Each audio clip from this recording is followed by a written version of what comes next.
Greg Franke welcoming you into another edition of BCSN Sports Flash, and we certainly have a special edition here for it tonight. Two gentlemen that really need no introduction, but I'll introduce them anyway. Hunter Gandee from Bedford High School, who was named by Sports Illustrated as their high school athlete of the year, and Braden Gandee, his brother.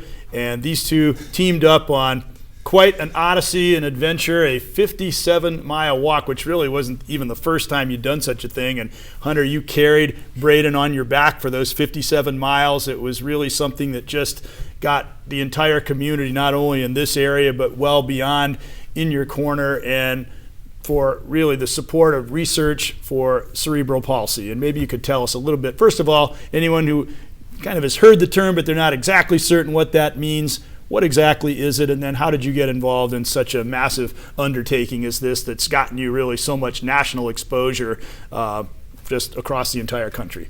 Yeah, well, on Braden's case, he was born at 32 weeks premature, which is a common thing that will lead to cerebral palsy. Cerebral palsy, it's an injury to the brain that happens before, during, or shortly after birth that affects muscle weakness, coordination, tightness, which is Braden's, what he received is his muscles kind of pull real tight, so he has to go through lots of therapy.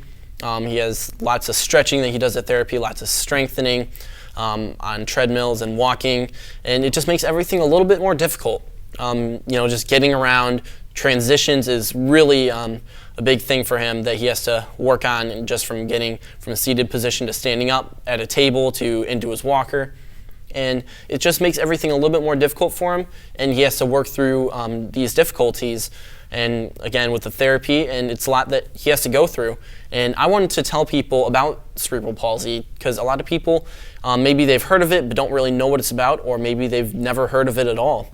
And I wanted to just educate people on cerebral palsy and get them thinking, especially the younger generation, on maybe ways in the future that we can help make their lives better for people like Braden who have cerebral palsy, and just people with all disabilities, help make the world more accessible to them and just help make their lives better. Right, and we're going to talk about a lot of ways how in the short term been able to take some steps to accomplishing that, and then hopefully maybe in the long term as well. Now Braden, we're going to talk about this, but you are an exceptionally strong, tough individual, and I think that you said it very well, because you got a lot of compliments about how strong you were, and how you were able to endure the 57-mile march and all that, and you basically said it was tough for me to do that, but it's tough for Braden every day of his life. He's the hero. He's the tough one. Braden, how do you manage to keep this irrepressible smile that you have all the time and the good spirits that you have in spite of, obviously, the challenges that you've had to undergo? I don't really know how to explain this, but I've just been smiling my whole life, and I've always been pushing through things, and I'm kind of... Well, there are so many people that could learn from that they've undergone, and everybody goes through a certain measure of adversity in their life, but probably most people go through things that don't equal or measure up to what you've had to endure, and yet they don't smile all the time. And have you ever really stopped to think about that people can look at you and say, maybe I can deal with my problems a little bit better, like Braden Gandee. That's got to be kind of a good feeling if you think about it, doesn't it? I feel kind of happy that I inspire others to do things like this, because I really believe people can work hard and have a smile on their face, because they can get through some things as long as they think positive about it. Yeah. Well, you're going to inspire a lot of people with that message. I can tell you, you inspired me sitting here right now, hearing you say that. And that goes for, I'm sure, many, many people who have been acquainted with your story. Now, speaking of your story, it all started with a dream that your mother had, Danielle, who's here tonight watching us.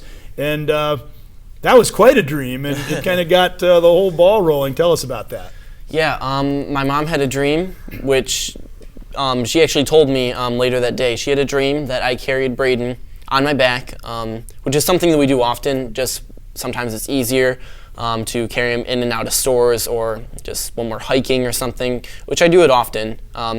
But she had a dream that I was carrying him on my back for actually 300 miles from our town to the Mackinac Bridge. Mackinac because we have a lake house up there and we love it up there. I made quite a few trips up to the Upper Peninsula. I know how long that is. Yeah. And she told me about that. Actually, first she talked to Braden's therapist about that, who's like, maybe that's a little too far, but that idea, there's something behind it.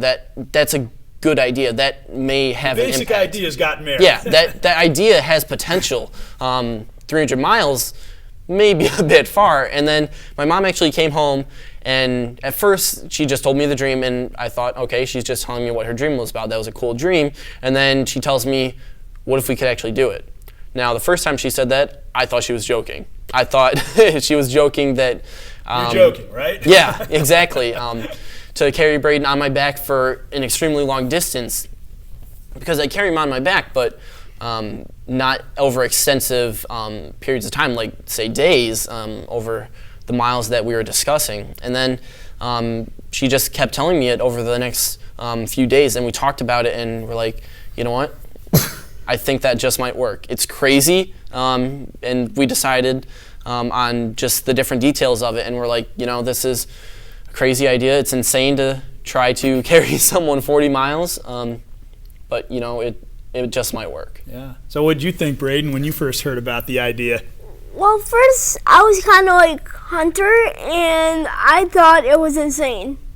Yeah, I saw in one of the stories you used that word. That's right. But then it kind of got me into the idea because, if my brother wants to do something, then I guess I have to go with it, kind of. Yeah, you had to go along. Now, an interesting thing about that, and we're going to talk more about the actual walk, but most people would think, Hunter, he had to walk 57 miles, but it wasn't that easy for you, was it, either?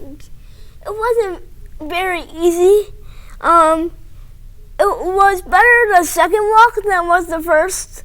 The first walk, I was chafing, and every time Hunter steps, my legs swing like a teensy bit. But if you're walking 40 miles, that's kind of a long time. That definitely is a long time for that to go on.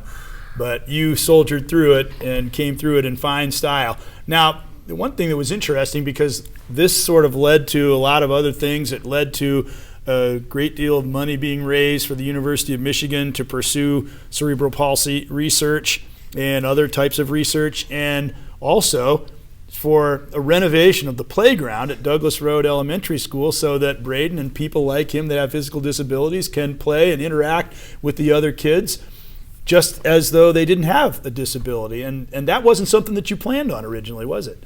No, we went into it completely just focused on awareness. And that's still what our main goal is of all of our efforts. We want to raise awareness and tell people about cerebral palsy and just share our story and help to try and inspire people and get them looking in the direction that we want to help people with. And we really weren't thinking about funds. People had actually come up to us and approached us asking where they could donate. And at the beginning, we would kind of push people back. We just didn't want to try to focus on that. We didn't want the financial aspect to be part of our efforts. But then we had so many people who heard our story, and we had people across the country who were hearing about our story, and they said, we love your story, we want to show our support. Now, we may live across the country, we can't come walk with you to show our support, so can we donate somewhere? And we had so many people coming to us that we eventually, we opened up a giving link on our Facebook page to the University of Michigan Cerebral Palsy Research Consortium. And to date, they've raised $19,000 has been raised in our name to the University of Michigan. And then people just came up to us and approached us with even more requests. They wanted to do something specifically for Braden.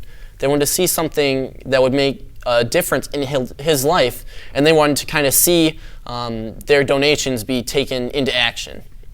So what we did, we were trying to dream up an idea, again, and Braden played a big part in that. We asked, what do you think that we could do? What is a big area of need in your life? And he just thought about it. And every day at school, at recess, which for most kids in elementary school, that's the most exciting part of their day. But when you have cerebral palsy and you can't take the stairs on, say, a playground, or there's mulch around it that your walker doesn't go through, that's not the best, most exciting time when you're just sitting on the side watching your friends. Yeah. And if you think about that, that's half an hour they're out for recess for every day, for all the way through elementary school.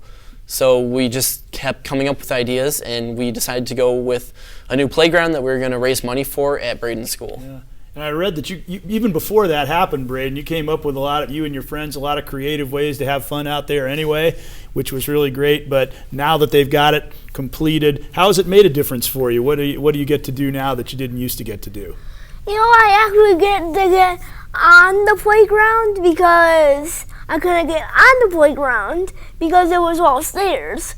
But now it's ramps, and I'm able to get up ramps, so it makes it easier. Absolutely, and I'm sure it's a great blessing not only for you but to a lot of other kids who get to share in that benefit as well, and that's certainly a great thing to hear. Well, as I said, there's no way that we can tell your complete story in one Sports Flash edition, so we're going to be talking to you again on another edition, and we'll get into the march itself and the great outpouring of support that you had, and maybe talk a little bit about this just surrealistic story about all the attention that you've garnered as a result of it. But it's an honor to talk to you, gentlemen, and we'll look forward to continuing that on our next conversation. Thanks a lot, guys. Thank you so much. Thank you so much. And this is Greg Frankie, another edition of BCSN Sports Flash.